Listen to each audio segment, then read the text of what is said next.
guys, how's it going? So this morning I just want to put together one container that just epitomizes fall. I want it to be full, I want it to be colorful. I think this container is perfect. In fact, I bought this 5 years ago, a little over 5 years ago, and we used it in a fall container video when we lived in our townhouse. So it's kind of fun to let this pot resurface again and use it. I'm not even sure where it's going to go in the landscape, but I was just excited when I was kind of looking through the greenhouse last night and saw how beautiful these things are looking, like they're just coming into their own and like in their prime right now. So I think what I'm going to do is just kind of talk you through the process, and I'll talk about each plant as I'm putting it in the container. So I've got potting soil here. I think it's going to take, I've got 4 bags. This one was kind of ripped. So let me find that hole. Let me get it filled first. Probably should have figured out a spot for this so we don't have to lift it into place, but that's okay. Sometimes we just don't plan very well. Ooh, I think it's just going to take 3. Not even quite 3 bags. I totally misjudged that. So a couple of things before I start with my planting. I think that this pot has a diameter of roughly 2 feet. It might be slightly under that. It is glazed ceramic, so it is a substantial pot. Like it's going to be heavy. We'll want to move this to its spot before we water it in. I filled it all the way up with soil, and I typically do that in our area for most containers unless they're enormous. Like I don't use a filler in the bottom, because for me, I feel like it's so dry and hot here during the summer that the more soil I have around the roots of my plants, it provides more protection from the heat. It helps them retain moisture when it gets colder out. So like for this fall container, as the temperatures get cooler, the more soil around your root balls means the more insulation they have. The cats are totally fighting right here beside me. Can you see them? Hey, so we planted up 3 galvanized troughs out in our new cut flower garden this year, and we did use a bark, like a big chunky bark filler in the bottom of those, because when you're planting annual plants in particular, if it's a really big container, you really don't need to have all of that soil reservoir filled with soil because they'll never utilize it. But that's only on big stuff, and honestly, with the way everything settled in that container and how, like over time, how I felt like it's done, I think I would have, looking back, filled them all the way up with soil anyway. I feel like it wasn't as good for water. Like the water just shot through that soil and we were having to water a little bit more. So I'm just kind of a proponent of filling them all the way with soil unless they're just massive. Another couple things, I don't typically use a slow release fertilizer like you see me use at the beginning of the season, that little granulated stuff that we mix in. I'll either use Biotone starter fertilizer or continuous release from Proven Winners. I don't do that in the fall because they don't need it. This is fresh soil that has nutrients in it, and they're not going to be putting on a lot of growth. And that brings me to my next point, which is I'm going to be using a ton of plants in this container, and you can totally do that in the fall. Make them look full and packed out and abundant because they're not going to be putting on growth. Like if you put them spaced out like you would your summer annuals, your supertunias, they'll never fill in that space, or most likely won't fill in that space by the end of the season, and you'll never have that abundant look. So let's start with our centerpiece plant, which is going to be a purple fountain grass. I always make sure I have a few of these on hand from earlier on in the season. Like this has been in our greenhouse. We've been watering it like it wants to be out of its can really bad. But they're so amazing for fall containers, like so amazing, because they have this just really beautiful texture. They hold up really well. I'm gonna have to break up this root ball, which I don't usually do a lot of, but look at that thing. Not that it's really gonna be rooting out a ton in the next, month and a half, but that makes me feel a little bit better about it. So I am gonna put this right toward the back. So wherever we decide, I'm gonna have to move myself too so I can see you guys. I think that'll look really good right there, and then I'm gonna shift to the side. There, I think that'll work a little bit better. So we have our centerpiece plant. Now you can do these in the center of the container if you're going to be seeing them from, more angles. This one I'm planning on finding a spot just to tuck it in because I'm not going to flank an opening because I don't have a second one of these pots, which I'm kind of kicking myself now. Usually when I pick up pots, I try to get 2 if I can. I get 2 of whatever it is that I'm buying so that I have the capability of using them differently. It's a little harder for me to place single pots around here. We have lots of openings for walkways and things like that where I always seem to need 2. So I'm just creating a little bit of a well right here because our next plant is this gorgeous rose. This is a Oh So Easy double red rose. In the landscape, these are pretty amazing. Now, it is red, and I know you guys are going to be surprised to see me using it but I will use red flowers in the fall because I think it just epitomizes fall to me. It goes with the bronze and the orange and the yellow. It just feels very warm. So in the landscape, they grow 3 to 4 feet tall and wide, and they're one of those types of roses that you don't have to deadhead in order for them to keep blooming. Like, they bloom all season long, and I like the fact that they have these really full flowers. I mean, look at how beautiful. They're not huge flowers, but they have this like very nice presence because of all the petals. And they're very disease resistant and insect resistant, so it's not one of those types of roses that you'll have constant issues having to spray all the time. And I think it's a zone 4 through 9. I'll have to double check that, but I'm pretty sure. Rootball looks really nice. I might have to come around the front to see how I want to place this. So this is one you could actually put most of these things in the container really early on. Like if you're thinking toward fall, or if you have an event that you're going to be holding in your yard or whatever, you can plant all of these things early in the season and it'll provide a beautiful show up until and through fall. Okay, I'm going to come around because this is kind of a pivotal shrub or a pivotal piece in this container. I want to make sure I have it angled right. Hold on.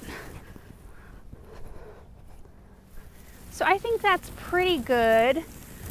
Now you can see how I've got it right up next to this grass. You can certainly give it more space, especially if you're planting these things earlier on in the season.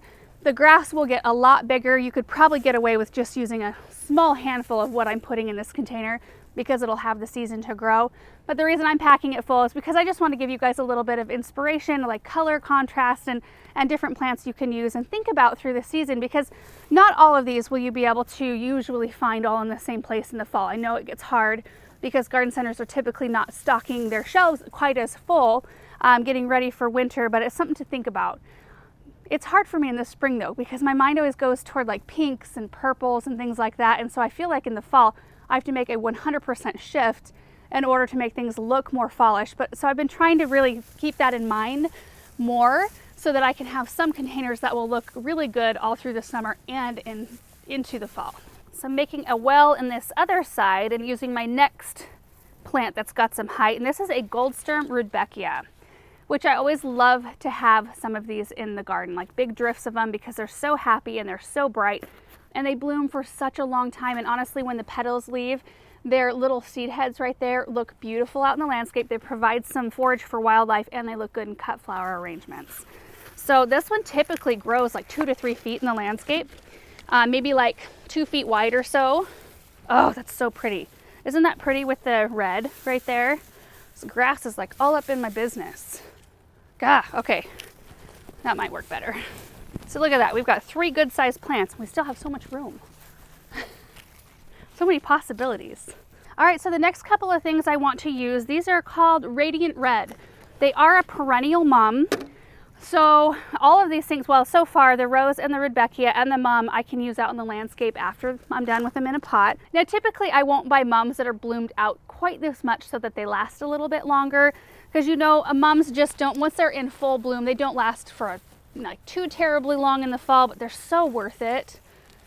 Look at this, I'm gonna tuck this right up under here, pack some soil around its roots, and I might add a second one right here. It's the beauty of getting some 4-inchers instead of the great big ones. They're easy to tuck around. Oh, that's pretty with the Rudbeckia, isn't it? I like that a lot. The next plant I'm going to use is this Autumn Frost Hosta on the other side, kind of underneath the rose. I actually don't think I'm going to be able to fit all the plants I brought up here. Are you surprised? Like, that's pretty unusual for me. Usually I find a way to make it happen. So the Autumn Frost, I've planted these several times. I've got areas where I've got big drifts of them. They're just a nice small hosta, growing about 1 foot tall, 2 feet wide in the landscape, and they're just heavily variegated. So they show up really well in a shady spot. And they are a zone 3 through 9, so they're really tough plants. I think this one will look really good kind of tucked in underneath this rose. The contrast will be nice. Well, from my angle, it looks really nice. Look at that. That is so pretty. So you might be wondering too, like about light requirements, because I just put a hosta right underneath a rose. And we know roses is liking full sun, hostas is liking shade. And that's usually true, especially during the summer months. But in the spring and the fall, you can get away with fudging light requirements in containers. Like, I wouldn't plant them out in the landscape improperly whatsoever. But in containers where I know I'm going to just have them for a couple months and then take them apart and plant them in the appropriate spots in the landscape, you can get away with it. And the sun is not near as intense. So this container can go out in full sun right now. The hosta will be totally fine. It won't burn because it's not getting very hot anymore, and it'll keep all of our full sun lovers really happy. So I think I'm going to elevate this one just a little bit. I had it planted a little bit too deep, and I think I've got room for 2 more plants here. So let's do this one right here. This is a Snow Princess Lobularia. This is probably one of the toughest blooming annuals I have ever used ever. Aaron, is there anything else that holds up like these? Like, these are beasts in the garden. They get enormous. Like, they'll get this big, one plant. They're not like the little 4 or 6 pack alyssum that you are used to seeing, that just kind of like spread out a tiny bit in the garden. Like, one of these will take up an enormous amount of space. And they bloom all season, no deadheading, and they usually last until Thanksgiving for us here, depending on the year, but a lot of times right up until Thanksgiving. So I'm going to put this right in the front as kind of a pop of bright. I don't think, I've got like a Dichondra Silver Falls over here, but I don't think I want to have anything that's kind of too weeping. I want this to look pretty clean in the end. I actually think I need to add more soil. You do want to make sure that all the root balls are completely covered with soil. No air pockets. Got to keep them happy. And then the last plant here is an ornamental cabbage called Osaka Red. Again, I usually like to buy them in 4 inches and in 6 inches so that I have different sizes to use in different applications. There, that's like quintessential fall. And I have 2 plants left over. Nanner, nanner, Aaron. What do you think? You like it? That's beautiful. Have fun. Now, this container, I know some of you are probably like, that's a lot of plants. That's going to add up really quickly. I realize that. But you know, I never mean for these to be paint by number. You know, just take a little bit of inspiration, like 3 plants out of here that you really liked, put those together. You know, you don't have to pack it out quite this full, and you can utilize pumpkins, corn stalks, those things like grass seed heads out of your garden that you can go cut. And instead of buying a grass, you can just pop some corn stalks or something in the back that provide that kind of texture, but it doesn't cost a whole lot of money. I just hope that things like this are inspirational to you, just to see different plants being used, to see how we put them together and how they do, because typically we like to give you updates on how things are growing. And the other thing too is when you're using perennials, so like in this container right here, we've got the hosta, the rose, the rudbeckia, and the mums. All of those, so there's only 3 plants in here that won't actually survive through really cold temperatures. The rest of these, I could essentially just keep them in this pot, keep them watered through the winter, and plant them out in the spring, and they'll be great. So if you kind of plan ahead and think, well, I know I want some of these roses in my garden, or I want this Rudbeckia in my garden. So if I plan ahead and I can utilize it in a fall container first, and then put it out in my garden, it's kind of like you got double duty out of it, and then you're not spending all of your budget on fall containers versus stuff that you want to put in your landscape, because you can use them both ways. So anyway, guys, that is it for this video. Just thought it would be fun to get out here and just do a classic fall container. It kind of like, I don't know, whetted my appetite. Now I kind of want to keep going and keep filling up containers around here. So thank you guys so much for watching. I hope you are having a great day, and we'll see you in the next video. Bye.